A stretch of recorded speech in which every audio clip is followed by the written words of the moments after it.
আজকে আমি চলে এসেছি বোলপুর পৌষ মেলায় ঘুরতে, তাই জন্য সকাল সকাল ভোরবেলা 5টার সময় বাস ধরতে চলে এসেছিলাম। এখন বাসে চেপে যাচ্ছি মল্লারপুর। এখন নেমে পড়েছি মল্লারপুরে। এখানে আমার বন্ধুর দিদির বাড়ি, আর এ হলো সুদীপ্ত, বন্ধুর ভাগ্নে। আর এখানে এসে প্রথমে চা, ঘুগনি মুড়ি সব খেলাম, তারপর চলে এলাম মল্লারপুর স্টেশনে। এখানে এত ভিড়, সবাই তো মানে বোলপুর যাবে বলে এত ভিড়, গিজগিজ করছে মানুষ, দাঁড়ানোর পর্যন্ত জায়গা ছিল না। আর এখন নেমে পড়েছি আর যাচ্ছি হলো সোনাঝুরি হাটের দিকে। ওখানে হাটে একটু ঘোরাঘুরি করবো তাই। আর এখানে আমি একাই না, অনেকজনে মিলে যাচ্ছি। আমি, জয়দেব, সোনু, নয়ন সবাই মিলে। আর এখানে এসেই প্রথমে সাঁওতালি নাচগুলো দেখছিলাম।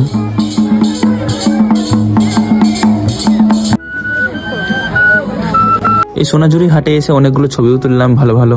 আর এখানে না অনেক সুন্দর সুন্দর পাঞ্জাবিও ছিল, আমার তো অনেক ভালো লাগলো, বাট কিনা হয়নি। আর এখানে চারধারটা ঘুরে ঘুরে দেখছিলাম। আসলে হাটটা অনেক বড় ছিল, সেই জন্য এদিক ওদিক কত আর ঘুরবো, পুরোটা দেখাইনি ভিডিওতে, বাট আমি পুরোটাই ঘুরছিলাম এদিক ওদিক। আর এখন বেরিয়ে পড়লাম বোলপুর মেলাতে যাওয়ার জন্য। এবার গোটা মেলাটা ঘুরবো, তাই ওখানেই যাচ্ছি। অনেকটা হেঁটে হেঁটে ভিতর পর্যন্ত যেতে হয়, তাই এখন খিদা পেয়ে গেছে, তাই চলে এলাম বিরিয়ানি খেতে। এখানকার বিরিয়ানি আমার ভালোই লাগলো। দোকানে খাচ্ছিলাম নর্মাল দোকান, বাট এখানে গাজর দিয়েছিল লাল রঙের, এটা আমার ইউনিক লাগলো। আর এখন চলে এলাম মেলার ভেতরে। এখানে প্রথমে কত সুন্দর সুন্দর পিতলের মূর্তি সব দেখতে দারুণ লাগছিল। আর মেলার চারধারটা তো বেশিরভাগই সোয়েটার আর সোয়েটার, মানে এত কিছু সোয়েটার টুপি এসব নিয়ে গোটা মেলাটা যা মনে হলো আমার। আর এখানে অনেক সুন্দর সুন্দর আঁকাও ছিল।